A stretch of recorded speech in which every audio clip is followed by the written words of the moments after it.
Okay, hi. Welcome, everyone. Arts and cities. We'll think deeply about that as well, what that conjunction means, what that union means, what its opportunities are, what the obstacles are. My name is Shannon Jackson, and as some of you know, I'm Associate Vice Chancellor for the Arts and Design and a professor in rhetoric, professor in theater, dance, and performance studies at Berkeley Center for New Media and other places on campus. It is an honor to welcome you now to the continuation, now spring semester beginning, of our ongoing series, A+D Mondays, exploring themes of fact and fiction in a variety of ways while also thinking about the role of creativity and culture in our collective life. With the advent of new technologies and the legacies of old ones, all toward thinking about the great challenges and opportunities of equity and social change. Both the City of Berkeley and the City of Oakland have recently rolled out new cultural plans, and I've had an opportunity to be on the sidelines of both processes, both as a former commissioner for the City of Berkeley and as a professor of one of the graduate students who did the inventory for City of Oakland's cultural plan. So Berkeley students are helping and participating in the life of the region quite a bit. Part of what we're doing is celebrating that, but also looking at the difficulties and hopes that we might have for a collective future of cultural imagining. What does it mean, actually, to imagine the city as a kind of material or support for artistic practice? What are the future possibilities for culturally enriched civic spaces in these urban communities that also attend to issues of equity, issues of health and safety? What are the challenges facing cities, including economics, governance, equity? And what are the possibilities for coalition building within the region? We have both City of Oakland and City of Berkeley here. I think we have people from City of Richmond and Emeryville as well. What does it mean to think about our East Bay coalition? Here to help us explore these questions are three Bay Area cultural visionaries: Chief Cultural Affairs Officer for the City of Berkeley, Jennifer Lovvorn; Oakland Cultural Affairs Manager, Roberto Bedoya; an independent writer, public scholar, and rainmaker, Christian Frock, who will moderate tonight's conversation. As many of you know a great deal about all three of these people. I'll say a few words about each. Christian Frock is a writer and public scholar whose work focuses on art, politics, and public life. Her writing has been published many places, including KQED, The Guardian, San Francisco Chronicle, and she has made many commissioned pieces for countless arts organizations. Frock has taught undergraduate and graduate seminars at universities throughout the Bay Area, and most recently was visiting lecturer in the Department of Art Practice here at UC Berkeley. Jennifer Lovvorn is the Chief Cultural Affairs Officer of the City of Berkeley, City of Berkeley Civic Arts Program, where she directs the city's arts programs, its operations, and municipal arts policy. Lovvorn's current focus is on beginning implementation for the recently approved cultural plan for the City of Berkeley, also developing a festivals grants program, and launching a series of temporary public art installations in the downtown. And many of you may have seen some of them and seen especially some of the sound pieces around the BART Plaza. Prior to serving in this role, Lovvorn spent nearly a decade at the San Francisco Arts Commission managing that city's public art projects. So she's already a regional player, and we're so lucky to have her working for us on behalf of the city. She's also an alumnus of UC Berkeley, where she double majored in film studies and art practice. So she's a real A+D doyenne. Roberto Bedoya is the Cultural Affairs Manager for the City of Oakland, the first ever Cultural Affairs Manager for the City of Oakland, where he most recently shepherded also the city's cultural plan, entitled Belonging in Oakland, a Cultural Development Plan. The initiative continued his longtime advocacy of artist-centered cultural practices and expanded definitions of inclusion and belonging. Prior to joining the City of Oakland, Bedoya served as Executive Director of the Tucson Pima Arts Council and Executive Director of the National Association of Artists organization. He is also a published writer, poet, and art consultant with projects for Creative Capital, Ford Foundation, Rockefeller, Urban Institute, and many more. So in addition to thanking and welcoming these brilliant speakers, I'd also like to extend my thanks to the Civic Arts Commission for the City of Berkeley, the Office of Cultural Affairs of the City of Oakland, the Global Urban Humanities Initiative here at UC Berkeley, the College of Environmental Design, BAMPFA for hosting us, and most importantly, to the staff of the Arts and Design Initiative and Office, to whom absolutely nothing we do, no gathering would happen without them. Sarah Fullerton, Paris Kotz, Les Gorski, and Massimo Picconi. Can you help me thank all these fabulous people? And now I'll welcome Christian, Jen, and Roberto.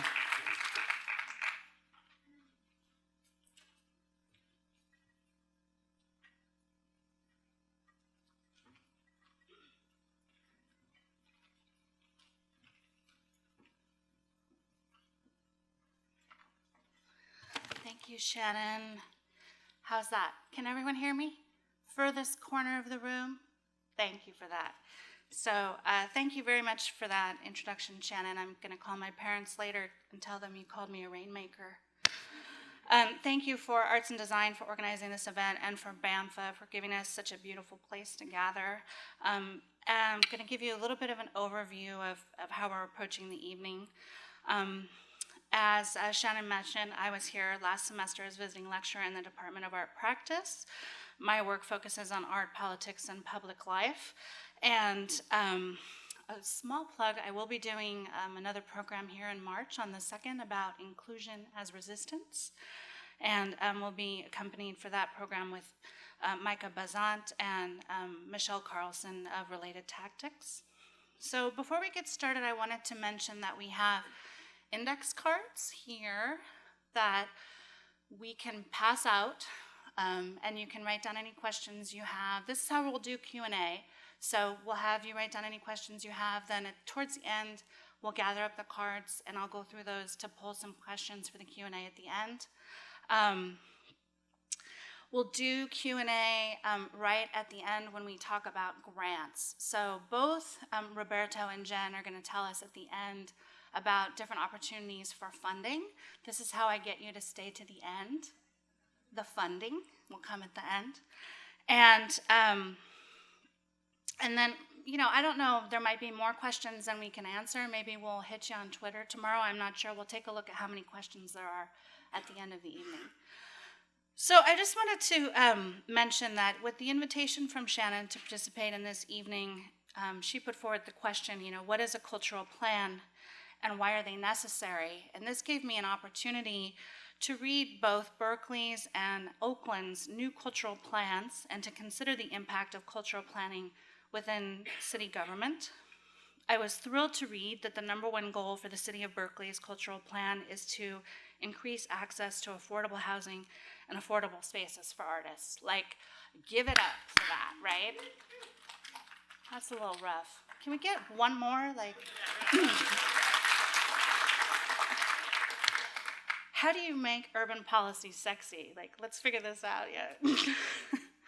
And Oakland published its first cultural plan in 30 years last year. It was the first plan that they've had in 3 decades. And Roberto Bedoya was going to tell us a lot about this, but one of the things that really resonated for me in there, a line in there was, Oaklanders find deep meaning in being able to live in an equitable society. He also said things along the lines of embracing the connectedness and intersectionality as a key to realizing belonging, with the guiding vision plan stated as, equity is the driving force, culture is the frame and belonging is the goal. And so I want to talk about these different ideas in relation to what art can do in city government, but also what art does in cities, and what matters in cities, how art brings to life the things that matter the most to us. So I'd like to welcome Roberto up now. Each of the chief cultural officers will give us a 10 to 15-minute overview of their program and the objectives of the cultural plans, and then we'll have a roundtable discussion here. So we'll start with Roberto. Thank you.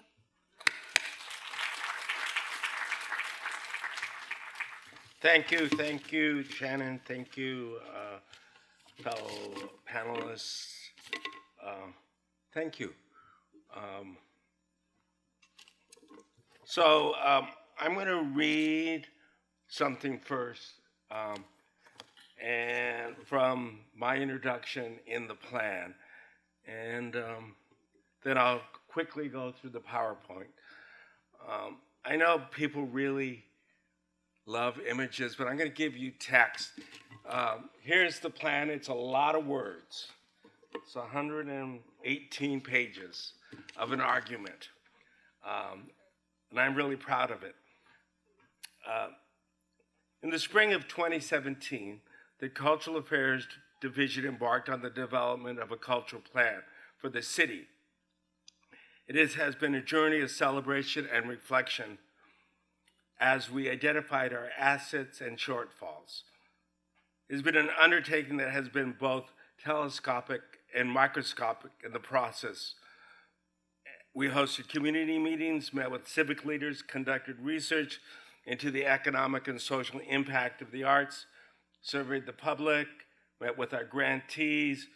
We listened, looked, and learned from the many ways Oaklanders express themselves. The we I'm referring to, in addition to the Cultural Affairs staff, Denise, raise your hand. She's a good one. Kristen, raise your hand. Where are you? They're part of my gente.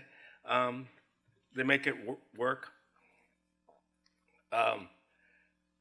Anyway, I hired Vanessa Wong. She's not able to join us today. She's got chicken pox. Funny thing. As a lead consultant, I'm forever indebted to her intelligence in putting this plan together.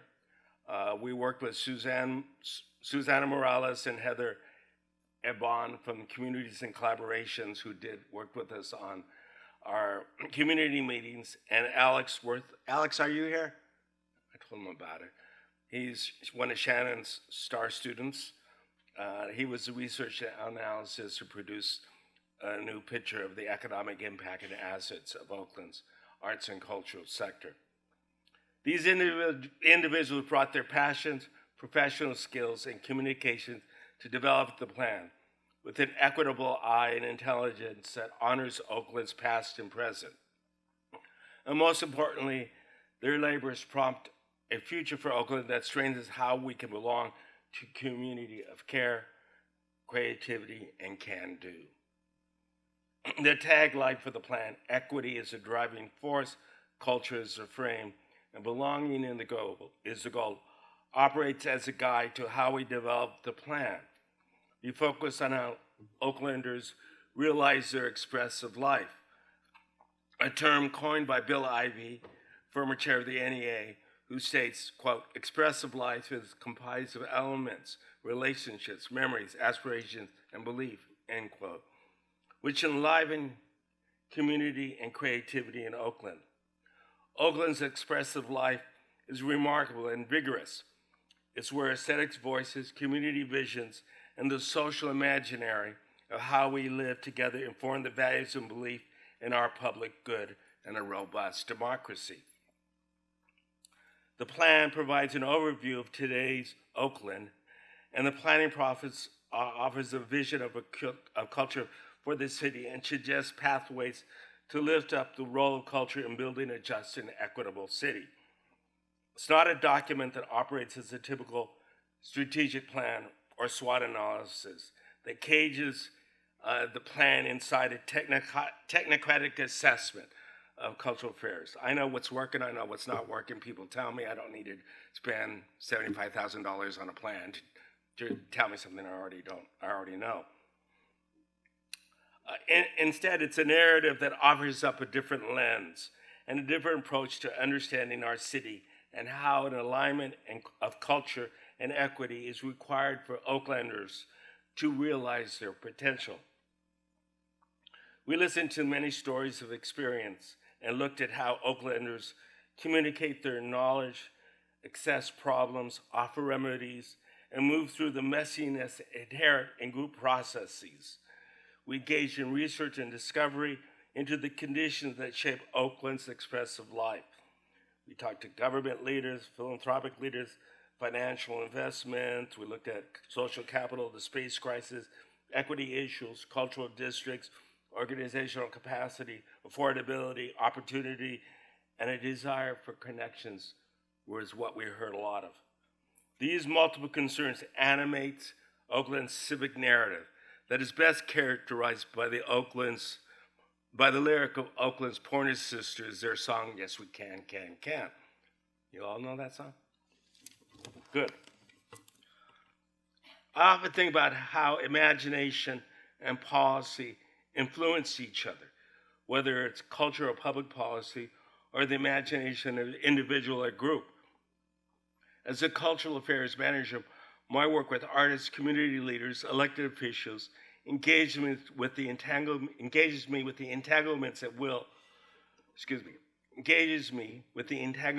of will at play in civil society, public will, poetic will, and political will function as a wind behind the actions of policymaking and imagination. Given that policy aims to fix via management guidelines and rules, and culture is fluid as it develops new knowledge and brings to life our possibilities, how do you work with these forces in the development of Oakland's cultural plan has kept us on our toes? We know that policy should follow meaning, and what the plan has revealed is that Oaklanders find deep meaning in being able to live in an equitable society. Living in an ethically just and aesthetically diverse and rich city is a democratic charge we must address. To that end, the plan's orientation towards equity and culture feeds our action agenda that entails a behavior shift, one that sees cultural affairs embrace of connectedness and intersectionality as key to realizing belonging.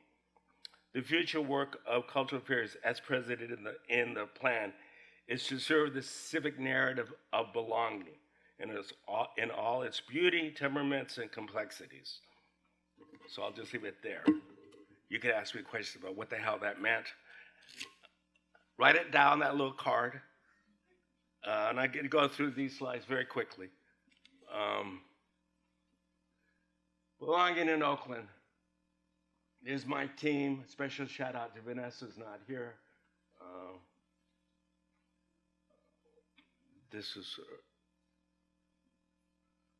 We have two phases to the plan. This is sort of the first phase is to drop the new vision and redefine the work, and then to ground this vision in practices and resources. And I'll talk a little bit more about that later on. This is a view outside my office window.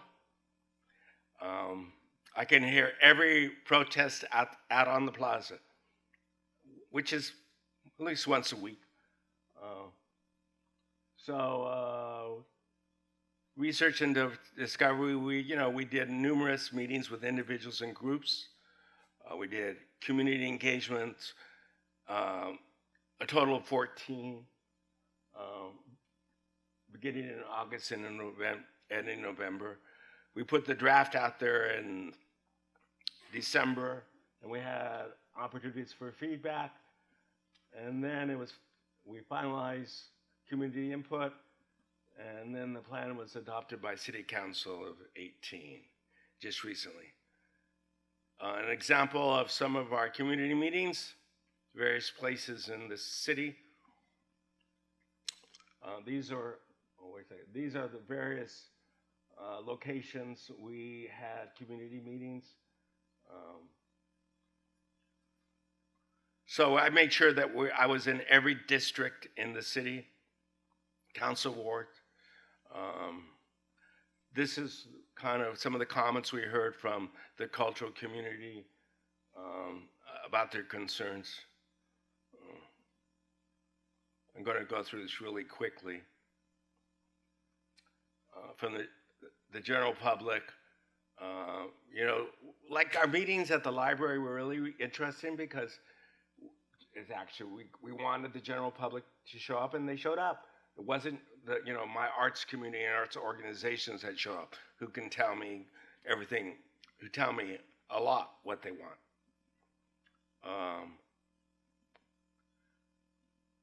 Their likes, their wants.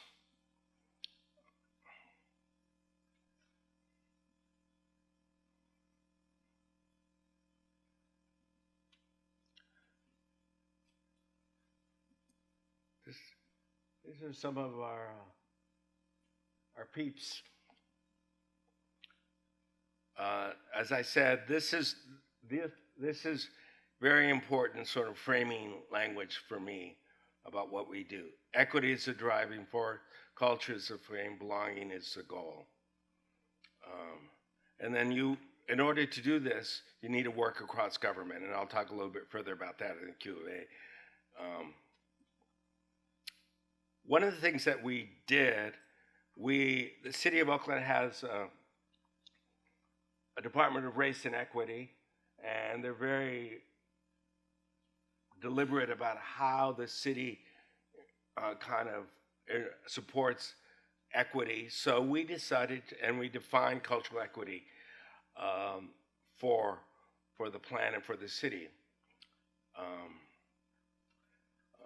It's long, you can read it. And these are the principles we sort of brought to the process, that we needed to build trust, we needed to focus on assets, not deficits, we needed to leverage resources, work collaboratively, look for intersectionality, build capacity for civic engagement, continually improve.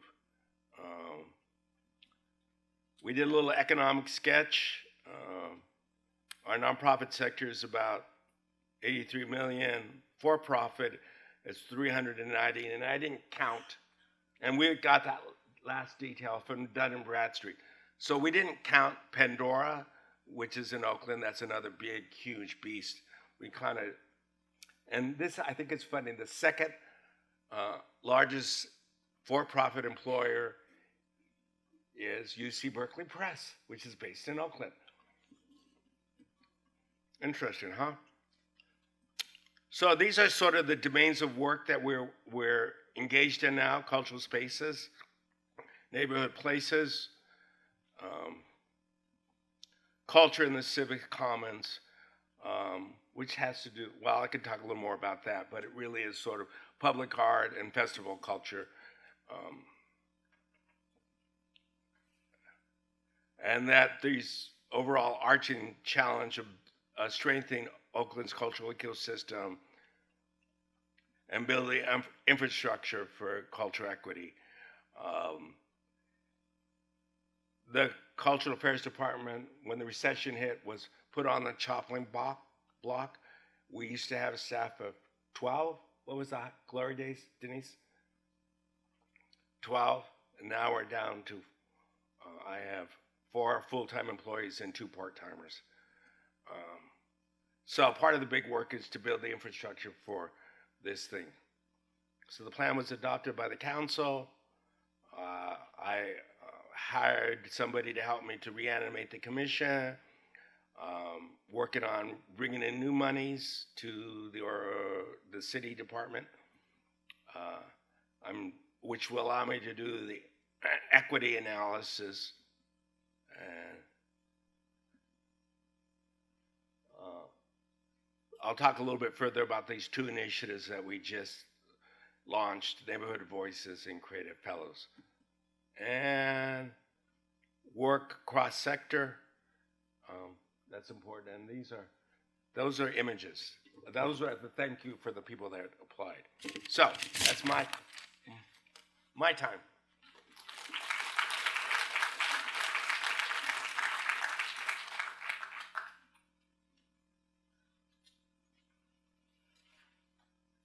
Okay, I'm Jen Lovvorn. I'm the Chief Cultural Affairs for the City of Berkeley. Before I start, I just wanted to do some thank yous. So first to Shannon Jackson, I don't know where she is in the audience, but thank you so much. I think this is such a great opportunity for us to convene a conversation to talk about cultural planning. I feel like it's a super valuable tool, and I'm hoping that everyone here can glean something and get involved with your local government and make something happen. So thank you, Shannon. I also want to thank Christian Frock. Thank you for moderating us tonight, and of course, Roberto Bedoya. Looking forward to more conversations and lifting the East Bay together. I also want to acknowledge some of our Civic Arts Commissioners who are in the audience. Jennifer Ross is here, and Modesto Covarrubias is there, so thank you both. These commissioners volunteer their time to help promote art in the city of Berkeley, so it is a tireless job, and they work really hard, and they get a lot done. So thank you both for being here. And then, of course, Jordan Klein, my boss, is here, manager of Office of Economic Development for the City of Berkeley. City of Berkeley has traditionally been very supportive of the arts, and Office of Economic Development has historically really been a strong advocate for the arts and integrating it into the city. So thank you, Jordan, and the rest of our economic development team, and I'm part of that team. So. Okay, so Roberto, you were so organized with your PowerPoint. Before I start my slides, I just want to say I have just included a bunch of images, and I'm going to kind of freeform it, so hopefully I address what I intended to, and if not, I'm hoping it'll come up in the questions. And my narrative is just going to be a personal narrative, and then it'll touch on hopefully all the things I mean to say. So. If you're a Civic Arts Commissioner, this is where you spend a lot of time.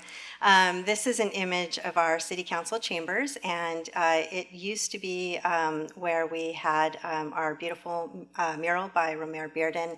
It's currently in storage because City Hall is not retrofitted and City Council doesn't even meet there anymore, but I wanted to show this as a context to talk about Berkeley City Government, to talk about our commission, and to talk about how the arts is truly, it's a value for City of Berkeley. So, okay, here's a couple of random things that I just kind of want to throw out there. I'm hoping that this talk somehow touches on kind of the personal legacy for me of Proposition 8, California state measure. I don't know if any of you were around during that time, yes.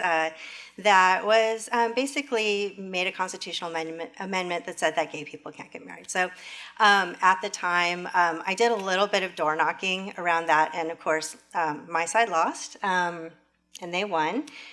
And then I also want to have what I share with you also touch on the election of Barack Obama. I was really impressed by seeing how he ran his campaign and knowing his history as a community organizer. So those were just kind of like early experiences for me. And then finally, the resistance movement to our current president, which was also, so it is horrible, but I am truly inspired by all of the resistance that has arisen out of that. So this is just kind of I want to put that out there as a context for our cultural plan. Okay, random images. This is La Peña, longstanding anchor arts organization in South Berkeley.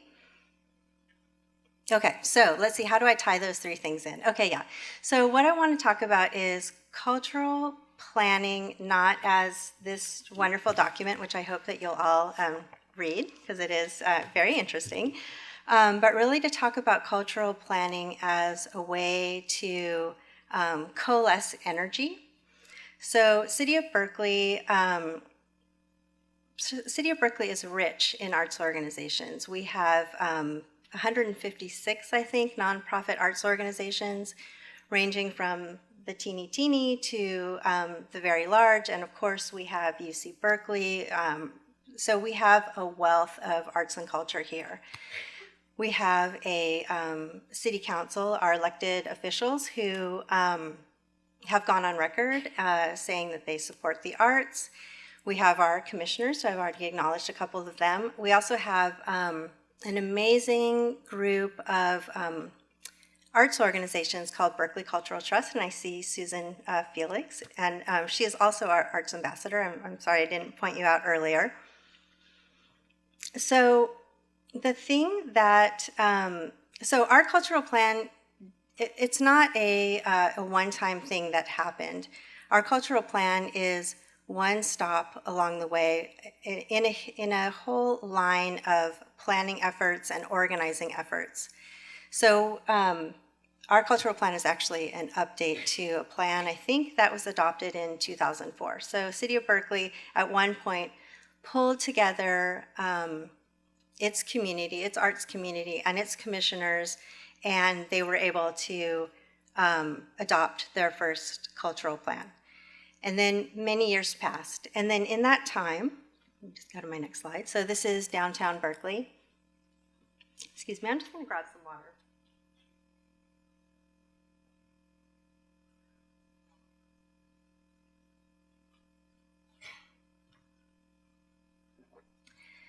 All right, so for those of you who've lived here for a number of decades, you might remember that downtown Berkeley was a totally different scene, and Telegraph was kind of where it was at. So the city and the cultural plan helped coalesce these people. The city made a concerted effort to revitalize the downtown, and arts was its kind of its tool. And so you'll notice that we have an arts district, Addison Street. We have many theaters there. We've got public art on Shattuck. So that was a very successful moment in time where the city came together, the commissioners came together, and they really achieved a lot. And then years passed, and you know, the commission also transitions. Commissioners serve 8 years, so some of them were on the commission for a while, and then they transitioned off, and then new ones came. And when new ones come, the group kind of has to find its way together. So I guess it was about 8 years ago, I was working for San Francisco Arts Commission in the public art program, and I had a friend who was serving on the Civic Arts Commission, and she was telling me about it, and I was kind of interested. I was like, oh, you do this thing for the city? What is that? And I didn't understand it. I mean, I did understand it because I was working for the San Francisco Arts Commission, and it intrigued me for that reason, but I didn't quite understand kind of like what we could get done. So I joined the group. I was appointed, actually. So if anyone's interested, talk to me about that, and I can tell you how you get appointed. And the group was kind of in a little bit of a slow period, and so there were a few new folks on the commission, and we were like, okay, well, we're meeting monthly, like, let's try to get something done. So we called for our first retreat, and in that retreat, we talked about all the different things that we could be working on. We looked at the old cultural plan, and we identified 3 things that we wanted to get done. So those 3 things were pass a private percent for art ordinance. So that's something that we actually later did. So that means that when a developer builds a new building, they either have to put art on site, and the thing that we did, which was very progressive and kind of unusually awesome, is that we gave developers, not we, but council, ultimately, the commission put it forward and council approved it, gave developers the option to pay money into an in lieu fee rather than put art on site. So many developers have opted to put art on site, and when they want to do that, that's a wonderful thing, and we absolutely want to encourage that. And then for some developers, it's just a hassle, and so they end up opting to put money into this fund, which can then be used to spend on things like implementing our cultural plan. I'm going to move on to another one. This is a slide of a mural that's in Aloni Park. So that was one thing. We also set a goal of increasing our grants budget. So we actually doubled our budget. Our budget was pretty teeny at the time. It was $250,000. It's now up to $500,000, that's fantastic. It took us about 5 years to get there. This is a picture from the Arts District. And then the other thing is that we wanted to change the definition of art so that we could bring in more social practice and temporary art. So we were able to do that. So anyway, seeing how when we got organized, we set 3 priorities, we were able to achieve something that was very inspiring for us as a group. And so that was really a launching pad. And we decided to write a grant to the Hewlett Foundation, and they gave us $50,000 so that we could hire a consultant and actually do a legit planning process. I'm just going to show this. So this was, many cities do this. We took this lesson, I think, from San Francisco. We held a candidates forum on the arts. So we asked everyone who was running for elected office to give their position on the arts, and the Berkeley Cultural Trust actually organized it. And it's a pretty effective advocacy tool to get people to go on record about what they're going to do for the arts before they get elected. So I'm just putting that out there. Arts education is another part of our cultural plan. We're a staff of 2 in the Civic Arts program, so we actually, it's hard for us to get to everything, so this is something that we haven't quite aligned with yet, but we would like to partner with the Berkeley Unified School District and think about doing a master plan for arts education. But they have wonderful dance programs and wonderful music programs, so we just want to help bolster that. Okay, so I was on the commission for 6 years, and then the person that had my job previously retired.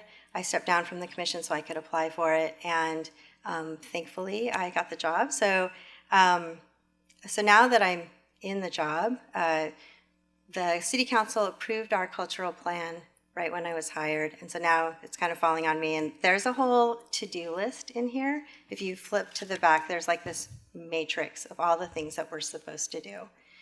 So it starts with, as was already mentioned, so we're going to be increasing access to affordable housing and affordable spaces for artists. Our plan also touches on cultural equity. A lot of the things that are in this plan are really operationalizing ideas, and I think that's one of the strengths of this approach in this plan is that we go from high level and then it goes right down to like very specific tasks. Okay, so we've got goals around affordability, around equity. We have goals around public art to do more of that. We have goals around arts education, and then we have like operational organizational goals. So one of the things that's great about having a cultural plan, so this is going back to the plan as a tool to get your community together to affect change, is that we put all of these ideas in there before the opportunities actually showed up. So in the last election cycle, the City of Berkeley passed measures O and P. So those are both measures that have to do with affordable housing and homelessness. And our plan talks about this. So when council convened its first work session on the topic, our commissioner showed up to that work session and they said, you guys approved this plan, and it mentions in here some very specific things that you're going to do to support our arts community. And they remembered that, and then they, spoke of their support for making sure to include artists in that conversation. So it's going to be an ongoing process where we have to continue, or not we. So I should also just clarify now that I'm on staff, I implement the work that policymakers approve, and the commissioners are on the policy side, council's on the policy side. So just saying it's been a transition for me going from being more in an advocacy role to now being staff. But just want to make sure that that's clear. The other thing that I want to talk about cultural planning and cities is that cities have unique levers that they can pull that nobody else can pull, that can do a lot to support artists. So they control the zoning, for instance. So just simple things around how you change definitions of zoning can have really huge implications for areas of the city.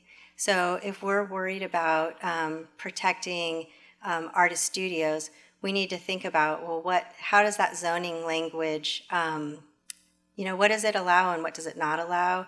And, this area is, for better or for worse, in this amazing economic boom time. So it's wonderful in the sense that there's probably more philanthropic money out there. There's probably more folks buying art, but at the same time, it's put this incredible pressure on real estate.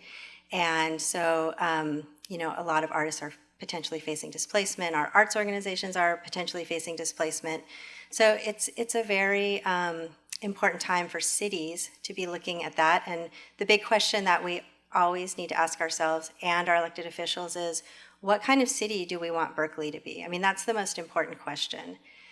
So City of Berkeley has identified as a place for arts and culture for so long. I mean, our motto is come for the art, stay for the food, I think.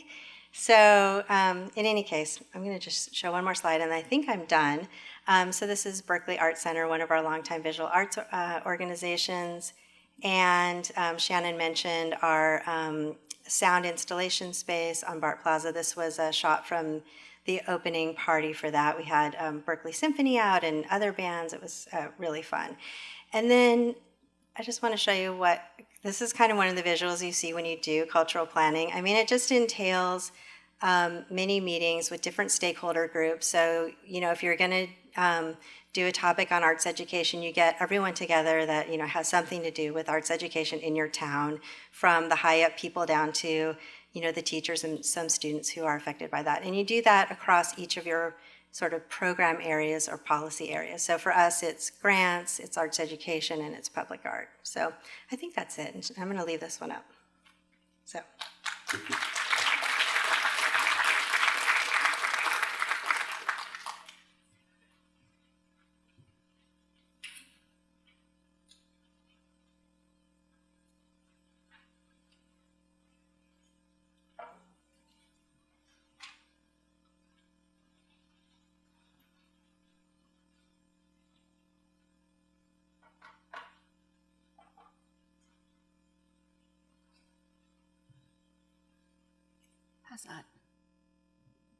How's that?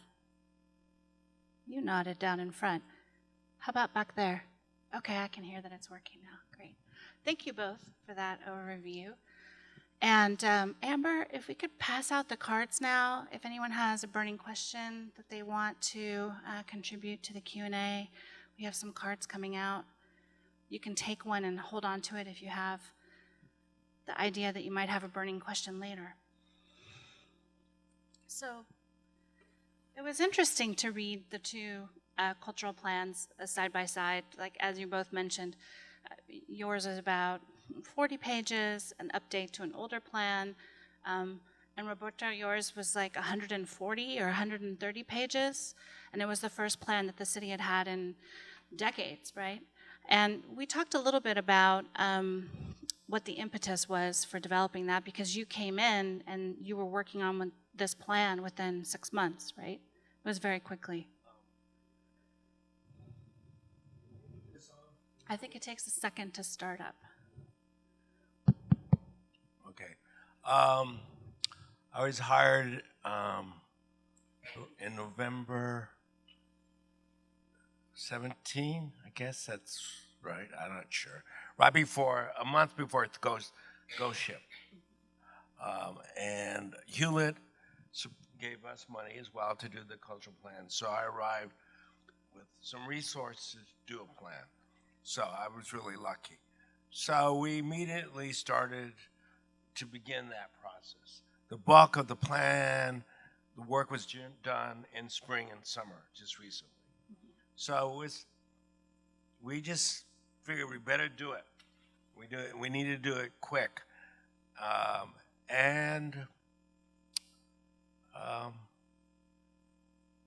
Yeah, I mean, and it's, I guess like I said in my remarks, I think for me, what was really important, it wasn't necessary to do a SWOT analysis to look at all our strengths, opportunities, and threats, to really kind of step into a space to try to create a civic narrative. If at cultural affairs, if I'm in charge of culture in the City of Oakland, then what does that mean? And what is, and so this metaphor and theme of belonging surfaced up immediately among our constituents. So what does it mean to say you're creating a civic narrative of belonging? So then the work becomes, how do you operationalize belonging? It's like a big homework assignment, and then yet I remember talking to my colleagues who do the Oakland Symphony, and they love it. They love belonging. They're starting to use belonging in the way they talk about their arts education activities as creating, that's their belonging strategy. Most recently, when there was the last election, there was a candidates forum on belonging. So I thought, oh my God, this is such a nice sticky word. And it's got traction because people want to belong. Now the politics of disbelonging, which is a byproduct of racism or capitalism, a bad day. Wealth disparity, ableism, sexism, gender, yeah. I mean, those politics are alive and well. And how do you sort of have to deal with that? Well, even the concept of belonging is, I've lived in the Bay Area most of my life. I kind of come and I leave and then I get boomeranged back here. I try to leave and come back, keep ending up back here. And the concept of belonging is the great question of this place, of who belongs here and who's new and how much they belong and who belongs to the city, who has a stake in Oakland, who has a stake in the East Bay, who has a stake in San Francisco, and who are the people that matter in this place when we talk about extreme wealth disparity now. And that's an ongoing cyclical question that's asked about these places. I have written about different points of the art scene and artists being driven out of the Bay Area. I wrote, 5 years ago, I wrote an essay for KQED called Priced Out about artists having to leave the Bay Area. Just this last week, I had somebody email me because they had read that article and they wanted to know if I had figured anything out in the last 5 years. What did you learn, they wanted to know. It was a much longer email than that. And it's like, oh, I could fill a book with what I've learned, what we've gained and what we've lost in that 5 years. But you're coming into this position, a month before the Ghost Ship fire, which is still a very painful event for any of us here to address, but a necessary subject for us to discuss in relation to the idea of belonging and in relation to the idea of cultural equity, because I think there's this distinct before and after moment now in the Bay Area relative to the Ghost Ship fire and to the lives of 36 people lost. Let me just, there's a Ghost Ship fire, which is paramount, but at the same time, there is a forces of gentrification. And as my African-American activist community would say to me, it's not replacement, it's not displacement, it's replacement. So the racial sort of dynamics of Oakland are changing. A city that was majority black is no longer. And so all of a sudden, so we have artist spaces, we have a tragedy, we also have a different kind of trauma, a trauma related to displacement of colored folks, and having their neighborhoods kind of go through these weird, what's the word? These weird, thank you. That's my buddy. He knows how to, he can film, film, what am I going to say whatever next? He does. But the fact that, because to be honest, the activists in Fruitvale said, even though Ghost Ship was in Fruitvale, the Latinos activists in Fruitvale would say, oh, those are those white kids that were in that rock and roll club. And they had empathy, but they didn't really have the same trauma. Right. I saw several activist comments after that, and I want to bring you into this conversation, Jen, because we can talk about ghost ship as being a singular phenomena of Oakland, but really it's representative of what you described as the change of wealth in the Bay Area, and certainly that's evident in Berkeley. Well, I mean, with chronic homelessness in Berkeley, in Oakland, I live in the charming village of San Leandro, which is the neighbor of Oakland. Yes, often Bay Area people need to be told where it is. That's fine if you don't know where we are, but homelessness is evident throughout the Bay Area in ways that I've never seen before, right? And none of us have ever seen it like this before. And you have it in Berkeley as well. And so we can talk about the ghost ship more specifically, but I think the trauma, the challenge of homelessness and wealth disparity, how do you begin to think about the role of art in cities when cities are grappling with these huge life or death challenges? And so, you know, you come in to your position a month before the ghost ship fire. Jen, your appointment is also relatively recent. I imagine you come in with a vision for what you think is possible, right? And so I wanted you to tell us a little bit about that. Like, where is your vision, you know, when you come in? Maybe, Roberto, you can also say, like, how did that shift, you know, in the month's time upon arrival when you have a major crisis landing in front of you? You know, for either of you, what were your visions coming into each of your respective roles in really challenging times financially for people trying to hold on to art and culture in cities? So, I mean, is this on? Okay. So, I guess I just want to say that I am a part of a system. I'm a part of a system that is trying to produce change in Berkeley.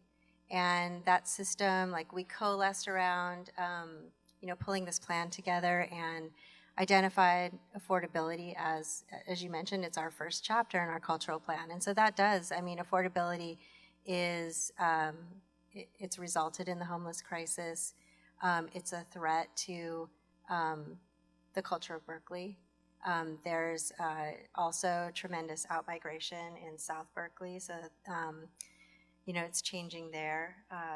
It's becoming more white and more gentrified. So, and we have many, you know, long-standing, very culturally specific organizations that are also threatened. So, it's imperative on the system, all of us, not just me. I'm just one person. I'm just one city staff person, and I just do 40 hours a week or more. I spend doing the part that I can do, but it relies on our commissioners. It relies on all of our arts community. It relies on our elected officials, and so really, my vision is to just kind of keep, as much as I can, just kind of like keep connecting people, keep bringing them together, keep reminding them of the shared vision that we've already established.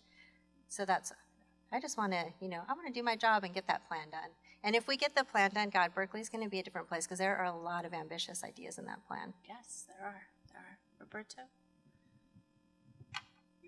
The other day I went to the Apple store on 4th Street, and so I got off the freeway at University and kind of go underneath the free there, and there's a big homeless encampment, and they were the highway patrol was there, and they was taking it down, and it was so painful to witness as I kind of drove, you know, to run my errand. But the fact that the civic challenge to deal with homelessness demands that I work intersectionality, cross sectors, that I work with the Department of Planning, that I work with, I'm working with, right now, with the mayor's office on housing to kind of have them employ artists deal with, what is that called?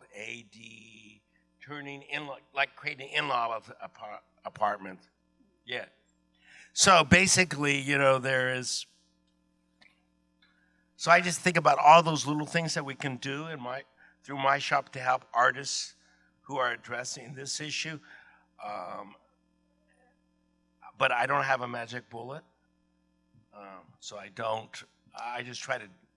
Well, not a magic bullet, but having a vision for something doesn't have to be limited by reality, right? Like you don't have to, if your vision doesn't have to come with a budget, right? If you're just talking about pie in the sky, what do I want coming into this role? I mean,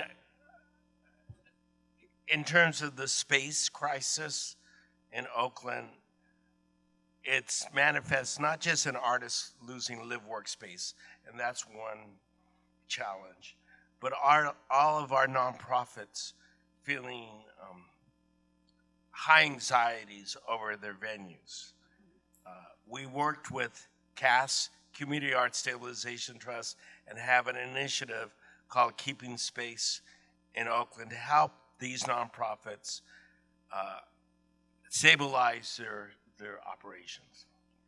Yeah, I would say CAST is one of the most exciting things I've seen to come up in the last 5 years since writing the Priced Out article, which is an organization specifically for making sure that nonprofits have permanent homes.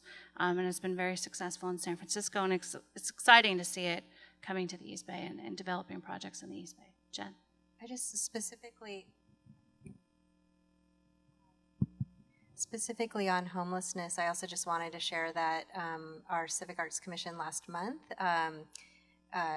initiated a conversation around setting aside part of their budget, their annual budget for the coming year, to initiate a social practice project on homelessness. So we'll be issuing a call. We don't know what it's going to look like, but it's an important issue, and the Commission is wanting to start to engage with it. To work with artists within the homeless community? We don't know what it's going to look like. Yeah, it's a social, we know that it's going to be a social practice project and that it's going to be on homelessness, but that's as much as we know. So it's coming down the pike. Let me just read a couple of interesting comments that came here. Someone said, why not bring back How Berkeley Can You Be parade? Greatest community event ever. How Berkeley can you be? Yeah, that's awesome. So Berkeley.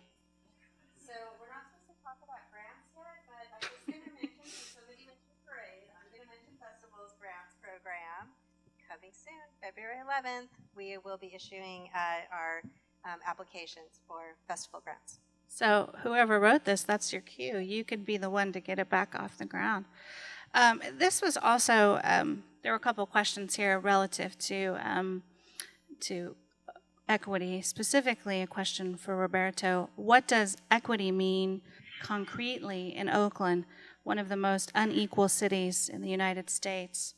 And I think that we could say that about a lot of the different cities actually in the Bay Area, and the just the overarching concept of equity, right? It can become a hot buzzword in conversations about urban planning, but what is your approach to equity? Either of you, both of you, please tell us what your approach to equity is. I often think about equity in the context of equivalences. There's a political philosopher I like named Chantal Mouffe. She's really smart, and she talks about democracy as she talks about democracy in the context of negotiated equivalences. So I think equity is about how you negotiate equivalences. How do you sit at the table with all your differences? How do you work with antagonisms? Because they don't go away. It's not happy face. I mean, I think the desire, there is like, equity is like, oh yes, it's that utopian happy face. No, it's hard work. It's dialogue and deliberation. It's like arm wrestling. It's on occasion, never mind. Okay, let me tell you a story. This is gonna get good. No. One of the takeaways from the plan is talking to community. It was like, oh, somebody characterized Oakland, and I love this, is the town of the clenched fist. You know, the radical left narratives of activism is alive as well as Oakland and Berkeley. And then I said, oh yeah, you know, my job as an intermediary, I have to do the arm wrestling, you know? And at the end of the day, There's supposed to be the handshake. I told the mayor that story, and she goes, "Oh yeah, you forgot something." I said, "What?" "The sucker punch," you know? So, meaning that, you might be doing this, and then there's someone's gonna be doing this. But I think that our roles are not glamorous, but it's really important to understand for my activist community that there's somebody gonna do the arm wrestling.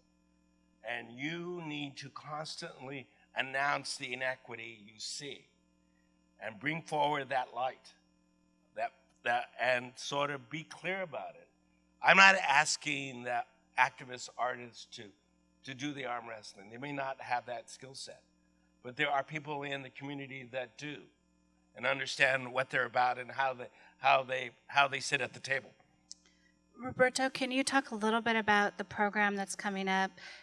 We were going to talk about it in the grants, but to talk about the program about bringing artists into government? Yeah, we have Because I love this idea. a small demonstration project that grew out of the plan. If I talk about intersectionality and how that works, I have the Department of Transportation, Planning, Mayor's Office of Housing, Human Services, and Race and Equity.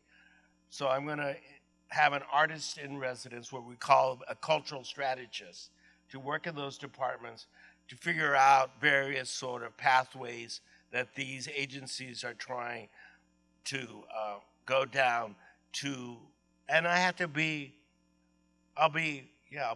proud about this. They bought the metaphor of belonging. So what does belonging mean for the planning department? What does the belonging mean to race and equity?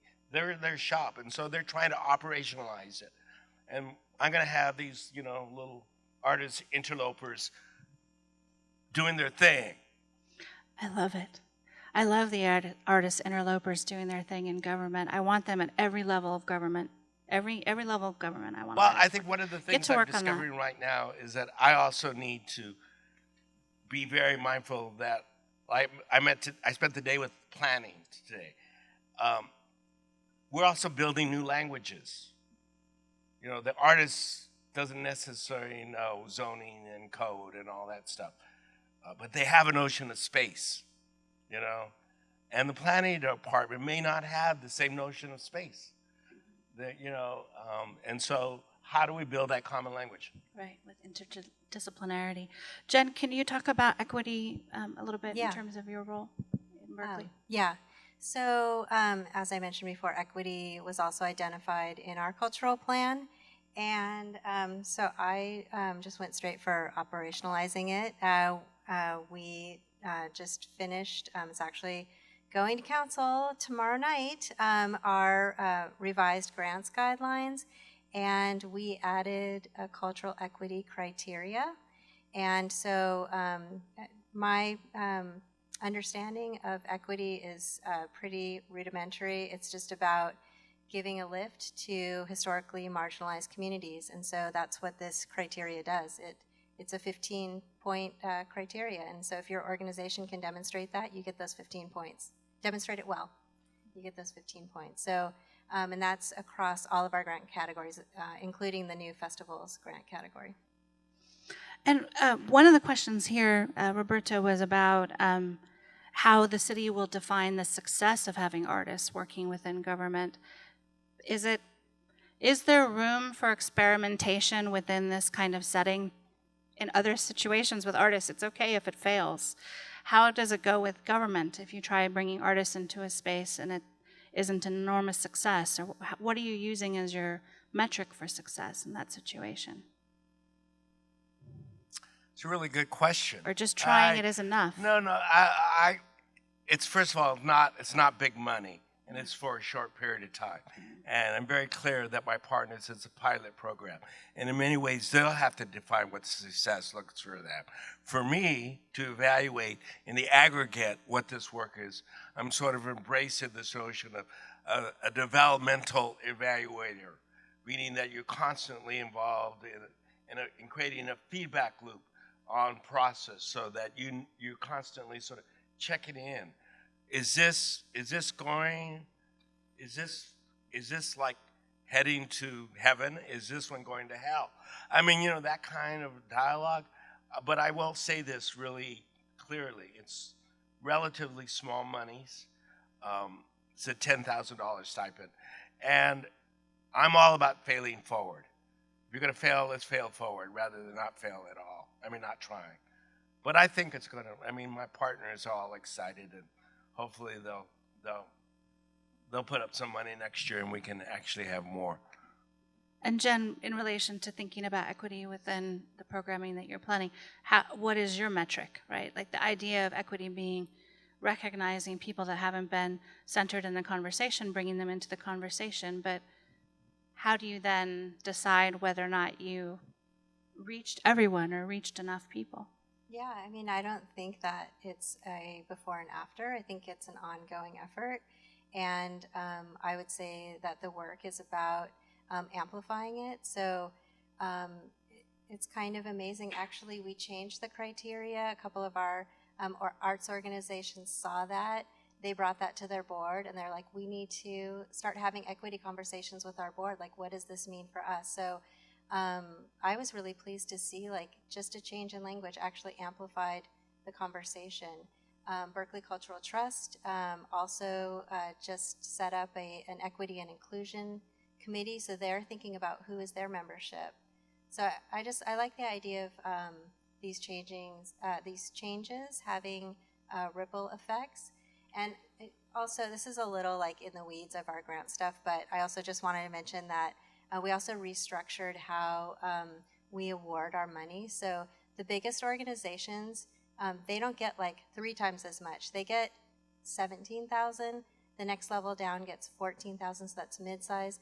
And then the smalls, I can't remember if it's 10, 11, or 12, but in any case, if you're small, you proportionally get more. So it favors the smaller organizations. Okay, I like that. That's great. I want to check in with hosts. How much, I know that we are keeping an eye on time, and I did get a note from Massimo about getting out of here by a certain point, so I just want to see, are we good for a little bit longer? Okay, great. So, and this is just how I organize my talks, very informally, asking in the middle, do we have enough time to keep going? So I have here a question that I thought, somebody, they prefaced it by saying devil's advocate. I appreciated that. How do you defend the importance of the arts and the value of the arts in a time when there are so many needs? Do the arts take money and energy away from the other issues of health, safety, education, etc.? Especially, we're talking about this at a time when Oakland teachers are advocating for more resources for the teachers. Each of the cities are doing different things around homelessness. How do you make the case for art in government? Why is it that Oakland didn't have a plan for 30 years? That was another question that was asked. And what was going on? That was also, that's not me asking that. That's somebody else asking, like, what was the guiding plan without any plan for 30 years? So how do you come in and then make the case for those things within government?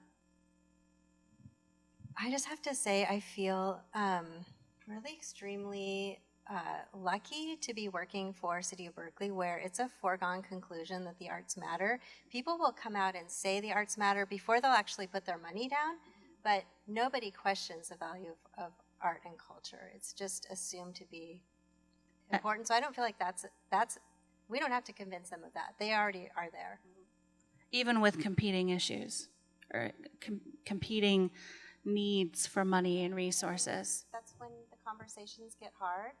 And I mean, everyone who's in the arts and is a stakeholder and shows up to their conversations, they represent the importance for them, and then it's just a conversation. I mean, the city council meeting that happened a couple of weeks ago was the first work session on affordable housing and this money for homeless services.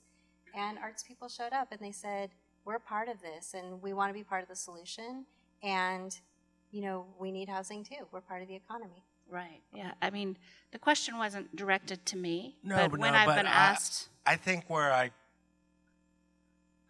heard that question and I said, well, why do you want other arts? I mean, and as a way to belittle the power of art. Sure, there's a whole lot of elements in our society that need public support. Arts do a great job of building social cohesion. We know that. The civic well-being of art, of a citizen, is in many ways tied to art. Now, homelessness and art and setting up an either or,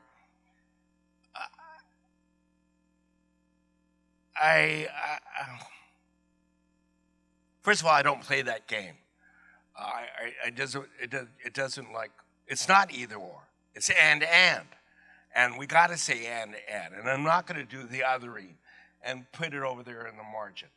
And part of the plan is to really embrace culture.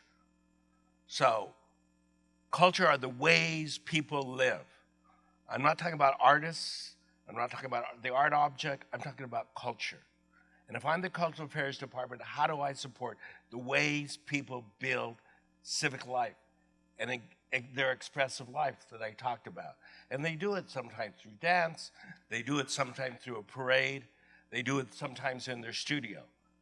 But if that's not part of the aesthetic speech of a city, if you're not investing in what the city, its creative juice is, then you have a soulless city. Goes back to your belonging statement. Yeah. I mean, so in some ways, thank God my electeds do not create either or situations for me. I mean, we have, I don't have a big budget, believe me. Well, no, I'm often asked questions like that, along those lines. How do you justify the importance of art? And I think that thinking of it as separate from everything else is why some people can't see the value of it, right? It's essential to early childhood education. It's essential to mental health resources. There are artists who are also experiencing homelessness. Like, these things cross over. And so I think you talk about, in the Oakland plan, you talk about intersectionality. And so I think recognizing that art has a million intersections in public life, and it isn't just public art, which is great. I'm a huge fan. But it's also educational initiatives, which I know Berkeley places a huge priority on that in their funding streams for children. And it's also about performance spaces. And there are a million other ways. We talked a little bit in email about the city of Hayward is building an huge all abilities park that was designed by a child with severe physical disabilities. They're putting commissioned contemporary art in their library. It's not really separate.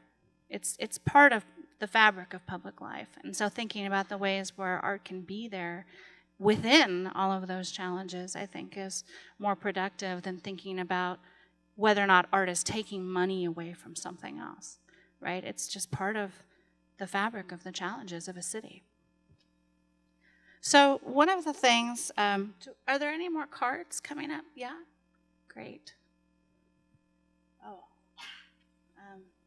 So this is one for Jen. Let me just, I'm going to read it without having read it, so let's hope it's not a setup. I do have a few former students out there.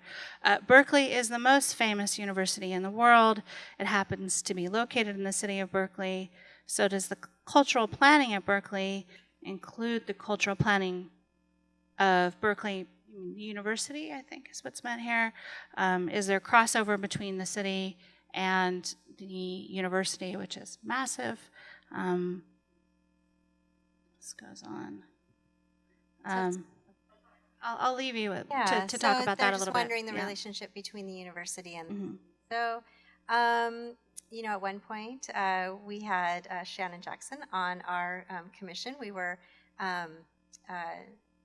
trying to bridge more of a relationship between the university and the city, and that was very fruitful for that time that she served.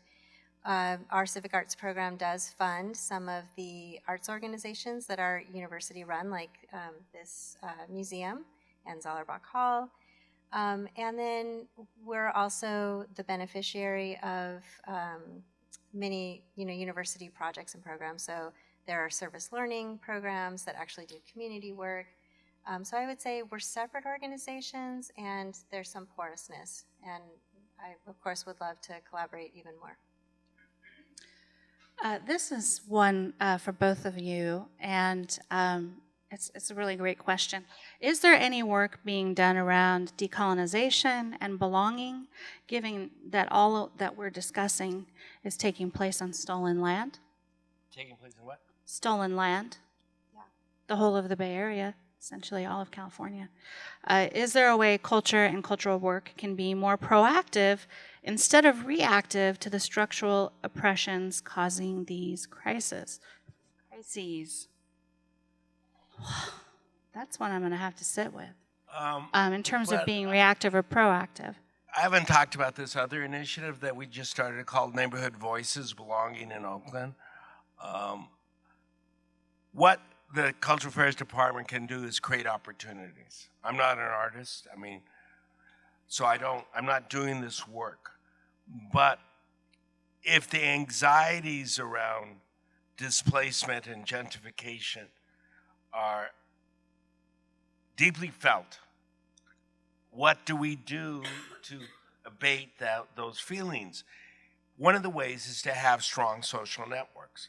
Why not? So this initiative called Neighborhood Voice, it has an artist working with an NGO, a non-governmental organization to deal on a community knot. So it may be to deal with sort of racism, with the cultural strategist that's working in social services. It's very specifically trying to deal with trauma. So I know that the richness of Oakland is I have an abundance of artists who are dealing with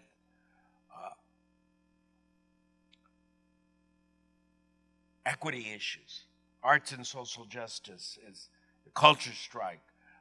There are just tons and tons of artists that are doing that, who are aimed to deal with the legacy of whiteness and how it may operate in zoning practices. You know what I mean? But it's like I need to create an opportunities where, with my modest public funds, we create an opportunity where we can validate that form of aesthetic exploration. I also have to say, I may have a deep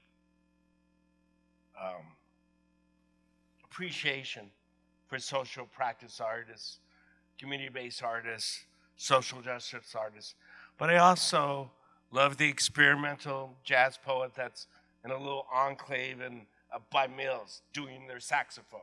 You know what I mean? It's like, or the experimental poet. Not everybody has to do this thing.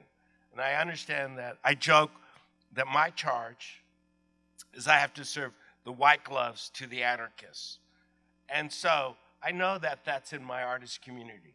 And I got to make sure that I'm trying to be as fair as can be with the resources that we have. I'm just going to give a really specific example of a project.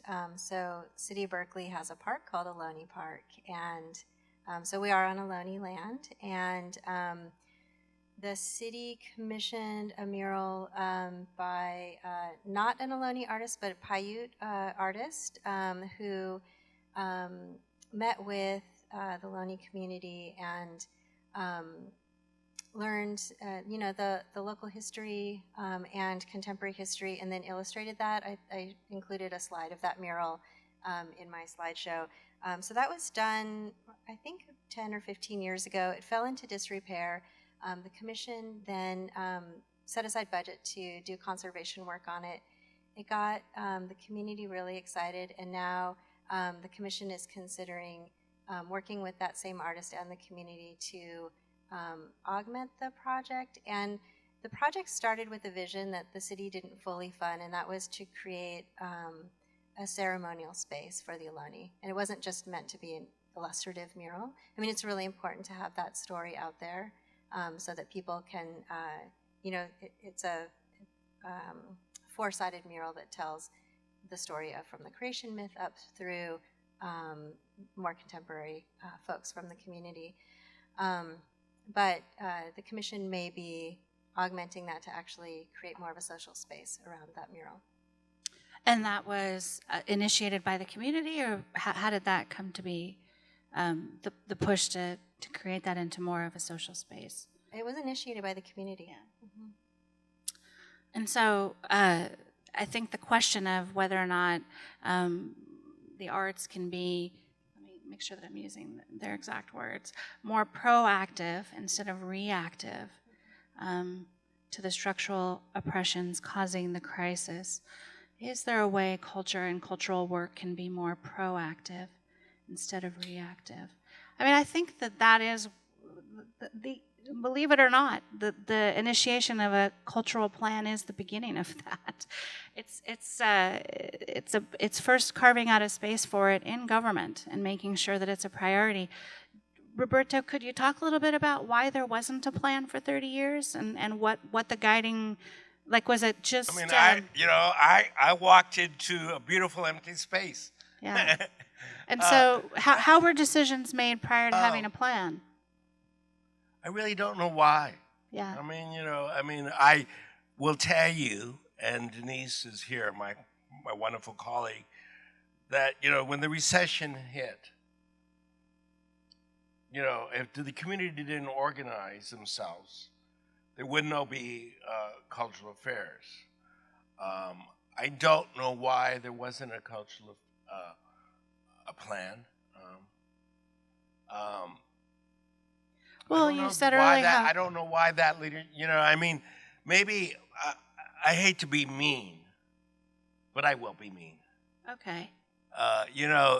Is this like I'm lucky enough? I know a lot of different cities and municipalities, and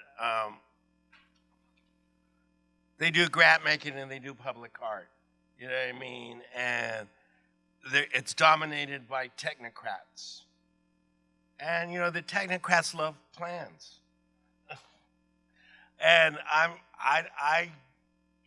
maybe I don't know the answer to that question, and I'm not going to research it. It just, we've had decades of giving out the City of Oakland's commitment to give out resources to support our cultural community has been there for decades. And so the template was established and nobody bothered to reflect on it. But I want to go back to being proactive question. And I really believe that if you're trying to assert a civic narrative of belonging, you're being proactive. You're not being reactive. Now, how do you operationalize belonging? What does belonging look like at the church? What does it look like in the schoolyard? It's really different. And the job of Cultural Affairs Department is to see those things and support them if we have the resources to do it. So in some ways, that's to me being proactive. That's one way to be proactive. I was the program director of Pro Arts about 15 years ago. So I can tell you that 15 years ago, when there wasn't a plan in action, it wasn't prioritized the same way. The city did support the arts. The city was always a great supporter of Pro Arts, and there were other galleries at the time as well that the city was supporting. But the lack of structure wasn't a civic leadership priority. Just to make sure everybody understands, City of San Francisco gives out $12 million. Most of the money comes from hotel tax. How much do you give out? $500,000. I give out 1.3. San Jose gives out 4. So it's just like we're relatively poor cities in terms of how we're distributing monies. Just go ahead. The amount that you mentioned for San Francisco Arts Commission is relatively new.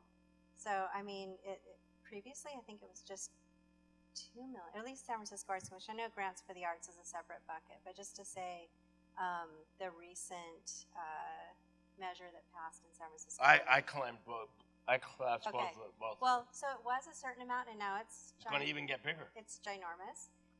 But I just want to have some technocrat pride, because I feel like we have accomplished actually so much by doing plan after plan after plan. You know, I mentioned when I was just on the commission, we had our first little retreat, and we came up with 3 things we wanted to achieve, and we achieved them. And then we did a grants program assessment, and we had some findings in there, and then we revised our grants program accordingly. And then we did an arts education study, and had, it's just and all of these things actually have been building on each other. And I almost feel like we couldn't have achieved the change that we've seen over the last few years without all of those plans. And I feel like each planning effort is just a way to kind of reinforce and further and check in on our assumptions that we had in the last time around. And I don't know, I mean, I think that I'm actually very envious that you have belonging. It's so beautiful. We didn't have anything poetic in our plan.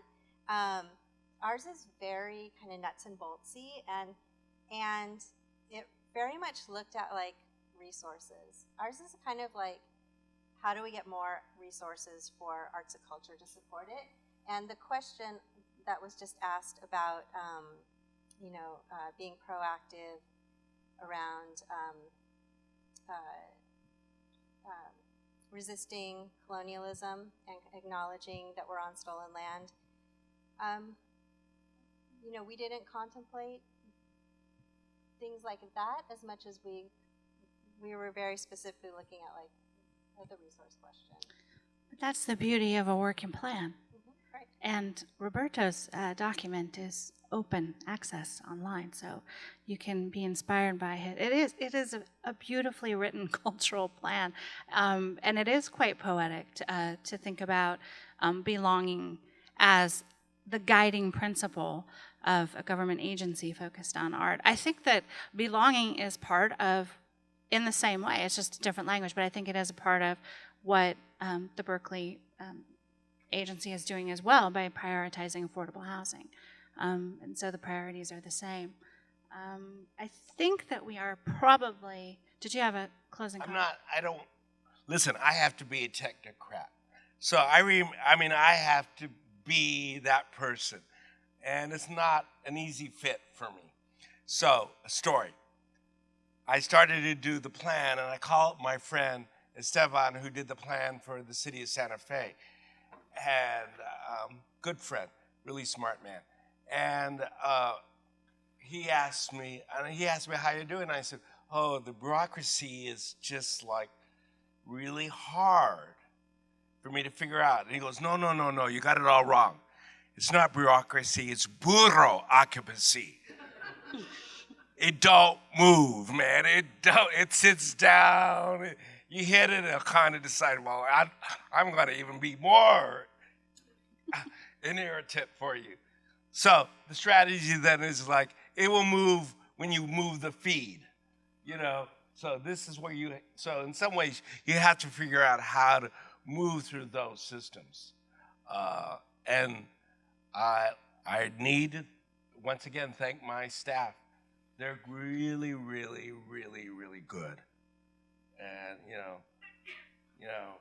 they know how to deal with contracts and compliance, which is a death by administration of the arts at times.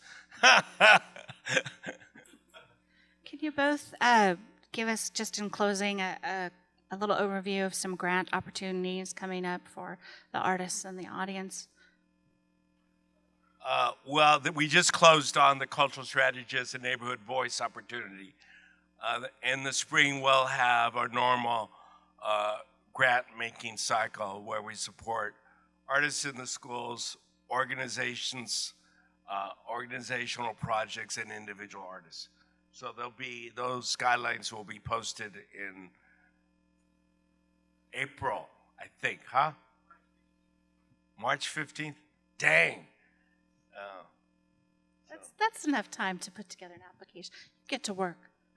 Okay, so all of our grants are opening on the same date, February 11th. So that's individual artist grants for artists that live in Berkeley. And then we have arts organization grants for arts organizations based in Berkeley, small and mid-size and large. And then we also have the festival grant category for festivals occurring in Berkeley. So the parade person, come talk to me if you want to know more about that.